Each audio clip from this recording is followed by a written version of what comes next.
Bien, como supongo que tu abuela por el momento no está holdeando Bitcoin, la mía tampoco, es momento de que retomemos hasta que mi abuela holdee. Un pequeño show en el que expreso mis ideas acerca de Bitcoin y acerca de lo que voy aprendiendo sobre la historia del dinero y el futuro del dinero.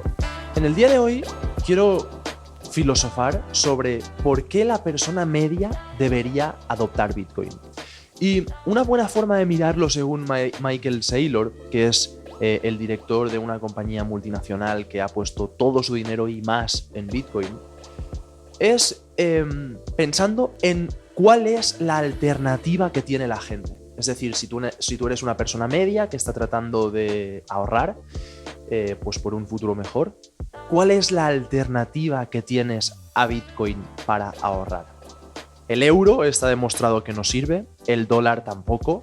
En los últimos 100 años ha perdido un 96% de su poder adquisitivo, lo que significa que ese incremento de la luz que anualmente sale en la tele, que nos sucede y que somos tan ignorantes o estúpidos como para no apreciar y hacer algo al respecto, viene sucediendo desde que el dinero se inventó. Entonces, lo mismo sucede con absolutamente todos los consumibles que compramos y con absolutamente todo lo que gastamos. Así que el euro no sirve. La moneda fiat que sea que se utilice en tu país no sirve. De los 197 países que hay, 180 utilizan su propia moneda. Los otros la comparten, como por ejemplo la zona euro comparte el euro, algunos países utilizan el dólar, pero el caso es que ninguna de estas monedas sirve. Hay como una lista de más de, no sé si son 600 monedas que han quebrado durante la historia.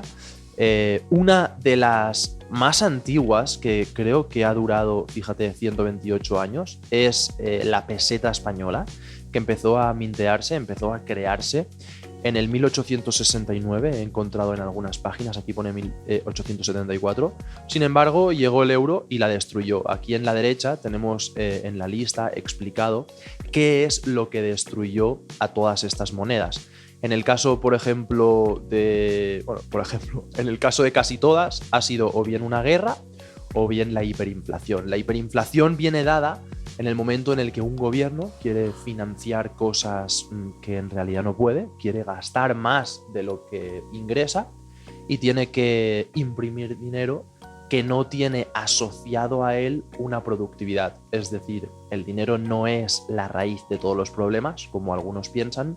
El dinero es la raíz de todos los intercambios de valor, con lo cual en un intercambio de valor hay asociado la productividad o la transformación de energía.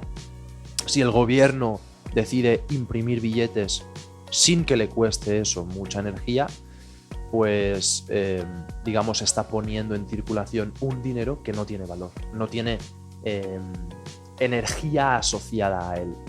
De modo que las monedas terminan mega inflándose, el precio de las cosas termina subiendo exponencialmente. En España, pues como nos está sucediendo poco a poco, en la zona euro o en los países desarrollados, como nos sucede poco a poco, pues más o menos lo consentimos.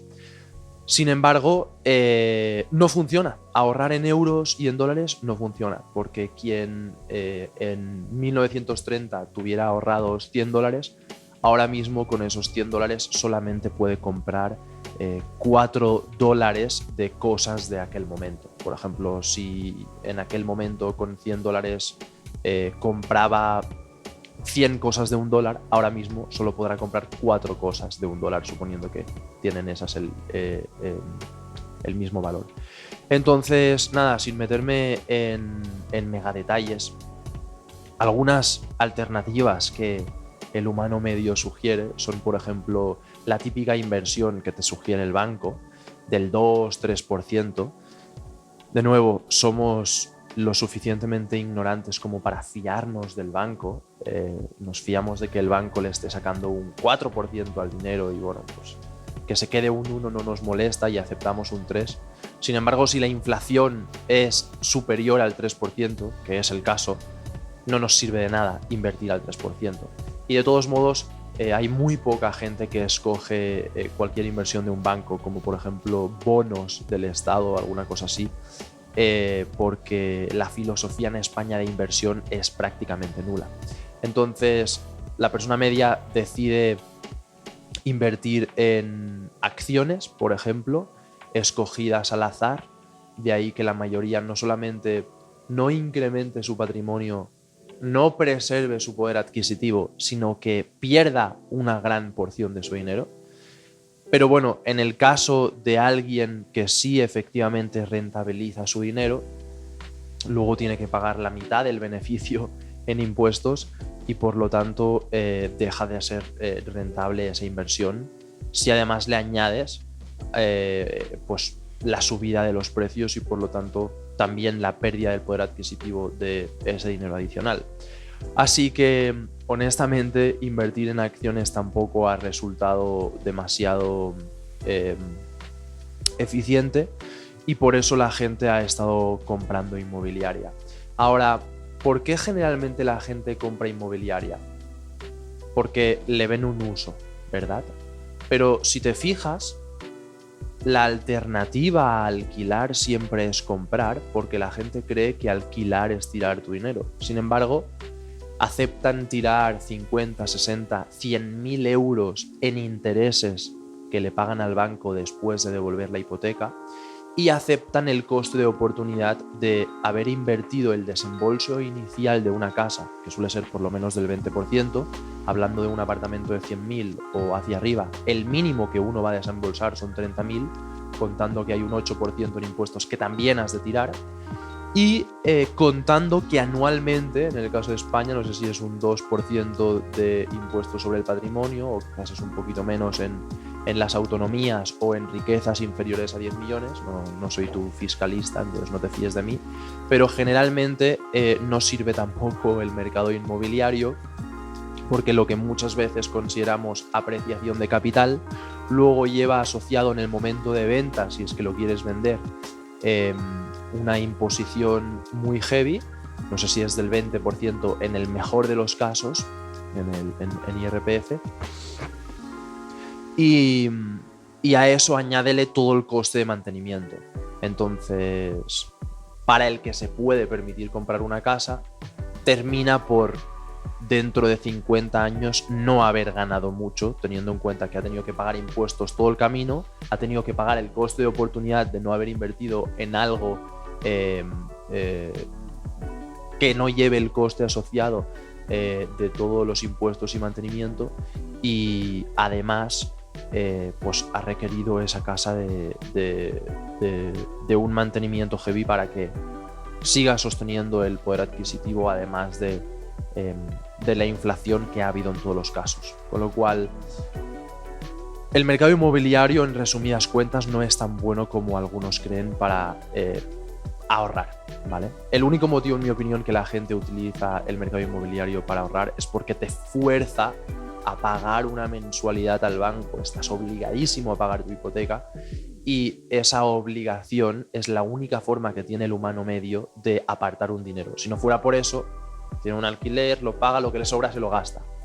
De ahí que sienta que alquilar es tirar tu dinero, porque literalmente si alquilas, el resto del dinero lo tiras en lugar de ahorrártelo. Si alquilas, te estás ahorrando todo el mantenimiento, renovación y reforma que eventualmente tienes que hacer en una casa, así como los impuestos, comunidades, jardines y demás. Y en lugar de contabilizar lo que de ser dueño de esa casa tendrías que pagar y apartártelo, te lo gastas. Efectivamente, alquilar es tirar tu dinero, porque tú literalmente lo tiras. Entonces, bueno, otra cosa importante a mencionar del mercado inmobiliario es que no está al alcance de más del 50% de la población, al menos en un país como España, y esta es una estimación completamente inventada ahora mismo. No todo el mundo llega a ahorrar el capital suficiente como para comprarse una casa, con lo cual para ahorrar y durante el periodo de ahorro hasta iniciar la inversión inmobiliaria ya has perdido un montón de tu poder adquisitivo. te pongo un ejemplo. Si tú ahora empiezas a ahorrar tus 20 o 30.000 euros para el depósito de un apartamento de 100.000, de aquí a que tengas 20 o 30.000 euros, suponiendo que tienes un sueldo medio en España de 1.000 o 1.500, pues pueden haber pasado 5 o 10 años ahorrando 200 o 300 euros al mes, en el mejor de los casos. Entonces, claro, dentro de 10 años ese apartamento de 100.000 pavos posiblemente vale 150 y te tienes que conformar con un apartamento de 80. ¿Me estoy explicando? Porque el apartamento con las características, o el tipo de apartamento con las características que valía 100.000 antes, ahora vale 120. Entonces te tienes que comprar uno de 80 porque, o sea, te tienes que comprar uno de 100 evidentemente, por eso has ahorrado 20 o 30, pero ese de 100 ahora es mucho peor que el que miraste cuando iniciaste a ahorrar. Así que una putada. Entonces, ¿cómo ahorra el humano medio en pequeñas cantidades sus 200 euros al mes? Bueno, como os decía, algunos compran acciones, pero el riesgo de comprar acciones es que, bueno, necesitas primero todo un estudio ultra exhaustivo. A pesar de hacer el estudio ultra exhaustivo y ahora mismo comprar tus mejores acciones, como por ejemplo Google o McDonald's o Apple, puede tener el riesgo de que el equipo directivo la cague, o puede tener el riesgo de que surja competencia, o puede tener el riesgo de que salga una nueva regulación y la empresa deje de tener esa ventaja competitiva. O si tienen un monopolio, puede que se les acabe el monopolio, que es como lo que le sucede a Apple, que dudo que se les acabe porque los que hacen las reglas son los que tienen la propiedad de Apple. Pero bueno, ya me entiendes, existe el riesgo de que una empresa no dure más de 100 años. De hecho, ahora mismo hay muy pocas empresas en el mundo con más de 100 años de antigüedad. Muy pocas es muy pocas. Entonces, si quieres guardar tu poder adquisitivo en vista a 50 o 100 años para dejárselo a tus hijos, que puede que la mayoría de los que me estáis viendo nos importe una mierda lo de los hijos, porque aún no pensáis en eso, pero sí hay una muy grande proporción ya a estas alturas de gente que me sigue, que sí piensa en los hijos y quizás sí piensa en dejarles algo, pues las acciones puede que no te sirvan. Compras ahora unas acciones escogidas al azar y la probabilidad de que dentro de 50 años sigan existiendo es bajísima. Piensa que hace 20 años Yahoo eran como las mejores acciones del planeta. Yahoo ahora mismo no lo conoce ni Dios. Así que escoger este tipo de inversión para preservar tu poder adquisitivo es poco inteligente. Después, otro problema que surge es el de la tecnología. Por ejemplo, si inviertes en petróleo o en gas natural o en algún tipo de energía o materia prima, puede que salga una tecnología mejor, alternativa a ese tipo de recurso y la sustituya, literalmente. Entonces ya estamos en la era de la información, ¿vale? Te recomiendo encarecidamente que leas El individuo soberano, que es un libro en el que se habla de cómo pasamos de ser cazadores-recolectores a ser sociedades agrícolas, que en lugar de moverse por todo, empezamos a cultivarlo en un mismo sitio y como a crear nuestro hogar. Luego de la sociedad agrícola pasamos a la sociedad industrial y ahora ya estamos en la era de la información. Estoy seguro que dentro de 50 años, el día en el que la era de la información se dirá que empezó y el día que se celebrará será el día en el que se lanzó Bitcoin por primera vez. Estoy seguro de eso. Entonces, invertir en recursos como petróleo, gas natural y cosas así no sirve porque hay el riesgo tecnológico de que salga algo mejor.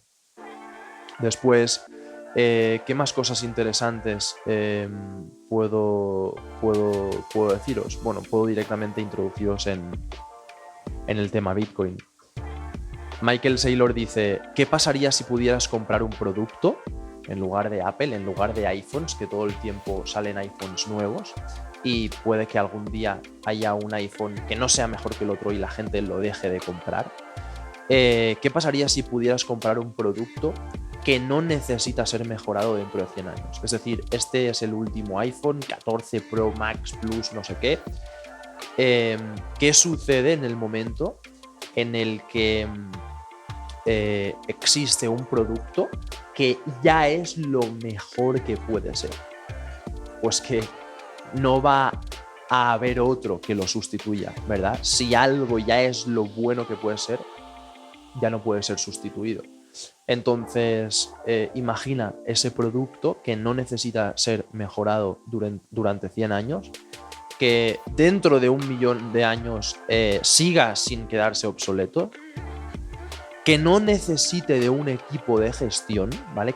Un producto que ya es lo mejor que puede ser, que no necesita un equipo para gestionarlo y que de hecho el equipo que trabaja en él para constantemente revisarlo y asegurarse de que sigue ahí, sigue manteniendo su poder adquisitivo o su productividad o su uso, trabaja gratis. Imagina este producto que además sea digital y que no se pueda ni parar ni destruir. Eso es literalmente Bitcoin.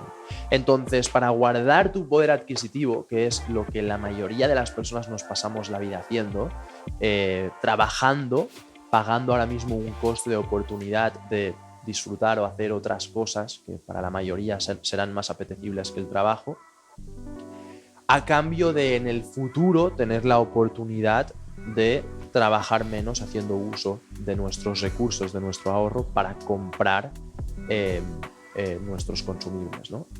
Entonces, ¿qué prefieres? ¿Qué prefieres para ahorrar? ¿Invertir en todas estas cosas que tienen riesgo? ¿O prefieres comprar una 21.000.000ésima parte, una parte de 21 millones de partes de todo el dinero real del mundo? Es decir, o una parte o una fracción de una parte. Es decir, ¿quieres acciones de Apple que posiblemente terminen como los actuales productos obsoletos del siglo XX? ¿O prefieres comprar Bitcoin que no se puede parar, no se puede destruir, es digital, es global, es internacional y que tiene un monopolio dado que cumple con las mismas características que la invención del fuego? Rollo, una vez inventas el fuego, ya no lo puedes volver a inventar. Ya está inventado. Es un recurso que el humano utiliza, o la electricidad, que no se puede reemplazar. Es decir, ya está inventada, ya está inventado, ya lo tenemos. No hay forma de tener otro fuego. El fuego es fuego, ¿no?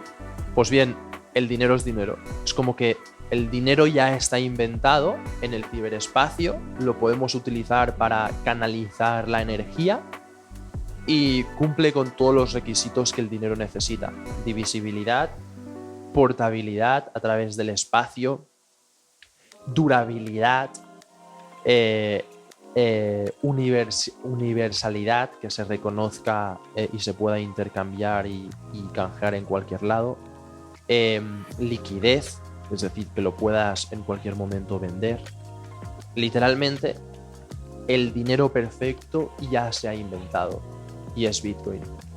Entonces, nada, una de las cosas que comenta Saylor en el vídeo que vi es que el dinero tiende hacia aquello que es más eficiente. Te pongo un ejemplo. Hace 400 años Nueva York prácticamente no existía. Sin embargo, cuando la gente se dio cuenta alrededor de Estados Unidos y alrededor del mundo que Nueva York era una isla estratégica que está al lado de un río que tiene uno de los mejores puertos, situado pues en una zona buenísima, pues empezó a crearse ahí la economía, dado que todo el mundo se beneficiaba de moverse a ese lugar. Entonces, Saylor plantea, ¿hubieras comprado inmobiliaria en Nueva York en el año 1776? La respuesta es sí, a pesar de que ya fuera tarde, porque ya se estaba creando la ciudad hacía un montón de años. Entonces te plantea, ¿y comprarías inmobiliaria en el 1876? Y dices, evidentemente, sabiendo dónde está ahora mismo Nueva York. Y después, ¿y en 1976? ¿Y lo comprarías ahora?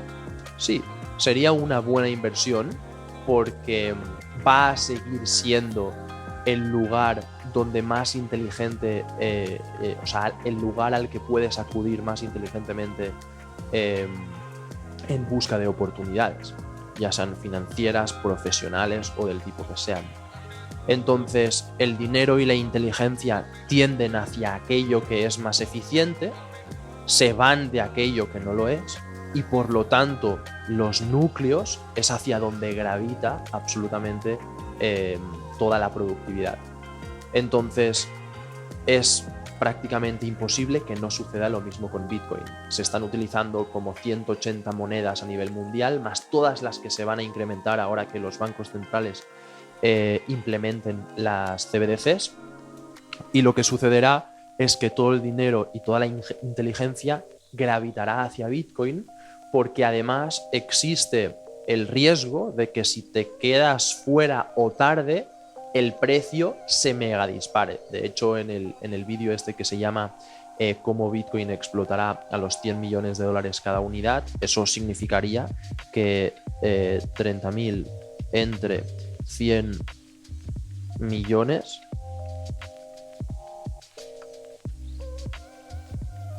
el precio de Bitcoin, o sea, literalmente, según este cálculo, se multiplicaría por como 3.000, ¿no? Esto sucedería en caso de que, por ejemplo, un país se dé cuenta de este argumento, de que la forma más eficiente para preservar su poder adquisitivo y su riqueza es en Bitcoin, venda todo su oro, que es donde tiene su valor de verdad. El tío pone el caso de Turquía, que tiene una moneda que se está devaluando, que se ha devaluado como un 100% en el último año o algo así, y que está empobreciendo a toda la sociedad de ahí, está empobreciendo a todas las empresas, a todas las instituciones, a todas las autonomías, y que tiene 50 billones de dólares en oro, ¿no? Entonces dice, si un país como Turquía vende sus 50 billones en oro y compra 50 billones en Bitcoin, en el proceso de comprar hará subir por un factor de 15 o 20 el precio de Bitcoin.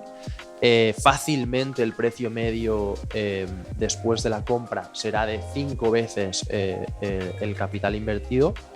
Entonces, no sé si he dicho eso bien, pero bueno, ya me entiendes. Después de comprar tendrán alrededor de 250 billones, calculando que no pueden comprar 50 billones de dólares en Bitcoin al precio actual.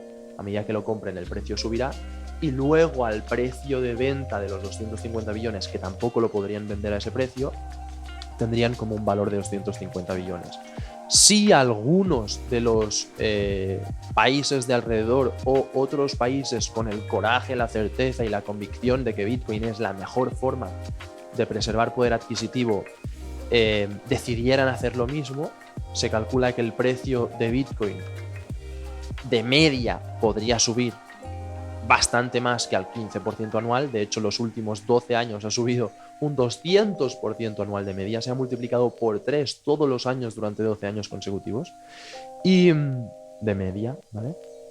Y en el caso de que solamente subiera alrededor de un 15% anual, Turquía estaría ganando en poder adquisitivo unos 40 billones anuales. Es decir, ahora mismo tiene 50 billones. Si hace este movimiento podría ganar 40 billones anuales. Entonces, esto siendo uno de los primeros países en implementar el patrón Bitcoin. Imagina lo que puede suceder si muchos países hacen esto. Imagina lo que puede suceder si muchas empresas hacen esto. Bitcoin, si no me equivoco, valía $3.000 a mediados de 2020, ¿vale? O cayó a $3.000. Y luego subió como a 70.000, y de hecho puede que lo esté diciendo jodidamente mal, porque estoy tratando de pensar en el guión de todo lo que quiero decir sin desviarme, pero os lo voy a mega confirmar. Y pegó esa mega subida por el simple hecho de que Tesla, Elon Musk, decidiera comprar un montón de Bitcoin. Me acaba de sonar una alerta y no sé de qué.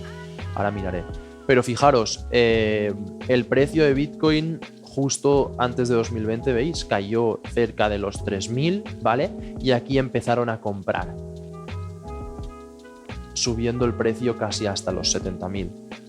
Entonces, si una empresa poniendo una pequeña parte de su dinero tiene un impacto tan heavy en el precio, ¿qué sucedería si el 1% de las empresas que cotizan en bolsa, que son alrededor de 5.000 empresas en todo el mundo, pusiera su dinero en Bitcoin? Es decir, ahora mismo hay muy pocas empresas con su dinero en Bitcoin o parte de su dinero en Bitcoin, ¿vale? Imagina que el 1% de las empresas, de 5.000 empresas que hay cotizando en bolsa, pusiera su dinero en Bitcoin. Estaríamos hablando de alrededor de 50 empresas poniendo su dinero en lugar de una, y evidentemente el precio se multiplicaría por decenas y decenas y decenas en su unidad. Entonces, el motivo por el que una persona media debería adoptar Bitcoin es porque es la única cosa escasa en el planeta, se financia, se compra con algo infinito, como es el dinero fiat, el dinero de mentira, el dinero imprimible alrededor del mundo en cada uno de los países, sea cual sea la moneda que usan, y por lo tanto las monedas tenderán a cero y Bitcoin tenderá al infinito. Otro argumento que da Saylor en el vídeo es que la gente que está utilizando oro debería estar genuinamente preocupada. Deberías estar genuinamente preocupada de que el mundo se dé cuenta que el activo que estás utilizando no es de lo más óptimo. Entonces, si tienes oro y los inversores de oro se dan cuenta de que Bitcoin es mucho más eficiente que el oro para preservar poder adquisitivo y quitan una parte de su dinero de oro, habrá una cascada de ventas en oro y por lo tanto puede que el precio del oro a largo plazo tienda hacia el precio de su uso. Es decir, el oro sirve, por ejemplo, como joyas o sirve para tecnología y eso va a tener una demanda. Esa demanda se calcula que es de alrededor de $200. Entonces, si el mundo se da cuenta de que Bitcoin es más eficiente, puede que el precio de oro tienda a 200. Estamos cerca de 2000, puede que se divida por o caiga un 80%, ¿vale? Entonces, ¿qué más cosas puedo contaros? ¿Qué más cosas? Todos los bancos alrededor del mundo se están metiendo en Bitcoin, ¿vale? Hasta ahora ha habido un montón de instituciones que estaban solicitando el ETF de Bitcoin, que son acciones que replican el precio de Bitcoin. Ya sabes, acciones son participaciones de una empresa. Entonces, explicado súper a grosso modo. Entonces, se ha denegado más de 20 veces la solicitud de crear una acción que replique el precio de Bitcoin. Pero ahora que múltiples bancos centrales e incluso reguladores, tanto nacionales como internacionales, como por ejemplo el regulador de Estados Unidos, ya han reconocido que Bitcoin es una materia prima digital, ¿vale? No es un Ponzi, no es una cosa que se utiliza para estafar, no es lo que los que están aún en la fase de la ignorancia creen, sino que es un activo digital regulado, ¿vale? O no regulado, de hecho no está regulado, pero reconocido, ¿vale? Es un activo digital llamado materia prima, al igual que el trigo, el maíz, el cobre o el café, ¿vale? Y ya está reconocido. Entonces, ¿por qué te decía esto? Sí, porque ha habido diferentes etapas en el conocimiento sobre lo que Bitcoin es y en la opinión pública. La primera etapa ha sido la de la ignorancia política y entonces existía el riesgo de que banearan la tecnología en un montón de países.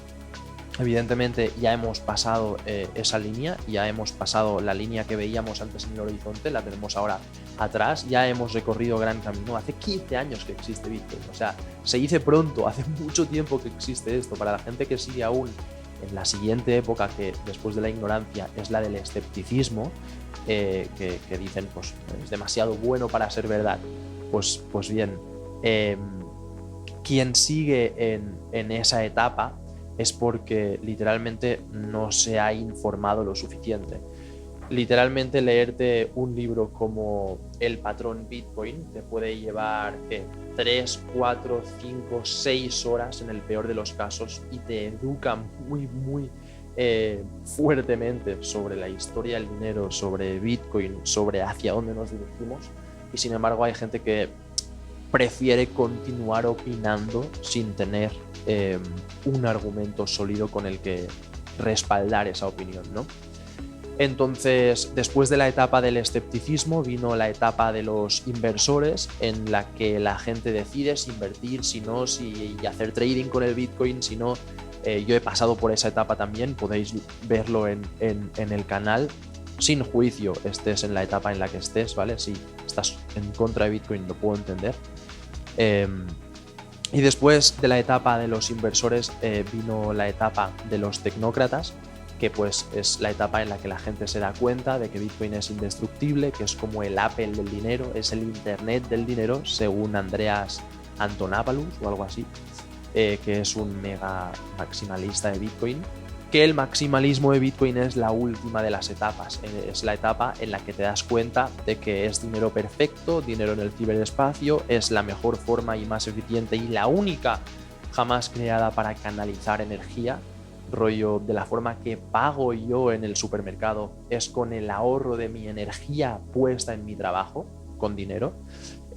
Sin embargo, energía como tal o el intercambio de energía en ese momento en el supermercado no la puedo ejercer con mi esfuerzo ahí. Tengo que haber trabajado y acumulado mi energía en algo, en una forma de dinero, para luego usarla para pagar en el supermercado.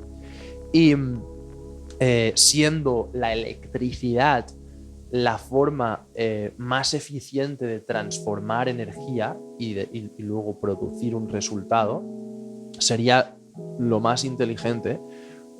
Y sobre todo siendo limitada la energía que hay en el planeta, ¿vale? La energía que hay en el planeta es la que es y nosotros la cogemos y la transformamos, por ejemplo, la solar, la hidráulica, etcétera, ¿no? Entonces, una forma inteligente de pagar sería con electricidad, sin embargo, no podemos llevar electricidad en nuestro móvil, pero sí que podemos llevar Bitcoin en nuestro móvil, que Bitcoin se ha conseguido intercambiándolo por electricidad, que la electricidad se ha conseguido intercambiándola por dinero que se ha conseguido con esfuerzo de alguien. Entonces, es una fumada muy fuerte esta, pero a medida que vayas viendo estos vídeos te irás dando cuenta de que, bueno, estás pasando por diferentes etapas, la de la ignorancia, el escepticismo, la de los inversores, la de los tecnócratas y la del maximalismo, que es cuando te das cuenta de que con la mitad de tu dinero puesto en Bitcoin no tienes suficiente. Yo estoy, de hecho, luchando por poner parte de mi dinero en acciones, pero cada vez que me informo más y más y más sobre una y sobre otra, me doy cuenta de que voy a necesitar poner más peso de mi portfolio en Bitcoin que en ninguna otra cosa. Entonces después se pregunta cuál es la preocupación de Bitcoin. La única preocupación que deberías tener con respecto a Bitcoin es que las personas de tu alrededor no lo tengan, porque literalmente en la etapa que se viene de hiperinflación con las monedas que usamos en los países desarrollados, se va a eliminar la clase media y por lo tanto tu preocupación debería ser que las personas que quieras no empiecen a formar parte de la clase pobre.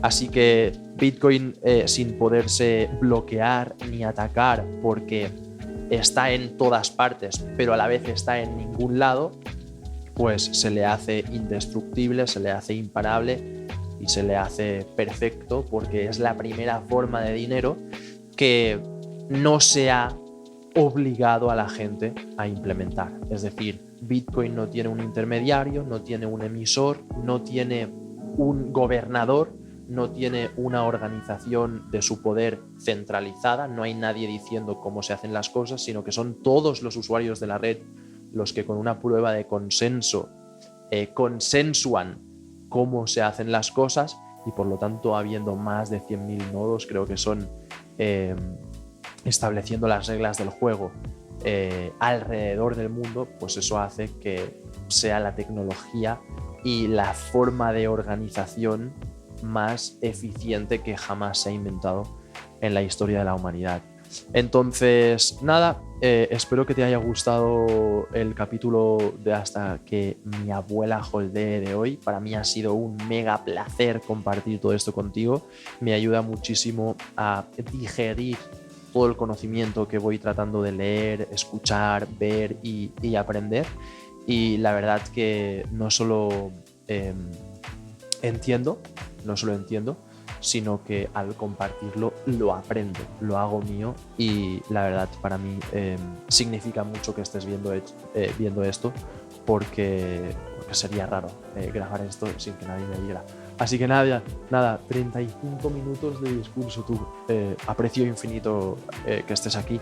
Nos vemos en el siguiente. Si aún no estás suscrito, suscríbete y recuerdo que tienes un botón para unirte al canal. Si te ha servido esto de ayuda, puedes hacer una donación amorosa de 5 pavos que servirá muchísimo para que yo pueda seguirme educando y poniendo estos vídeos en el canal. Un saludo y nos vemos en el siguiente.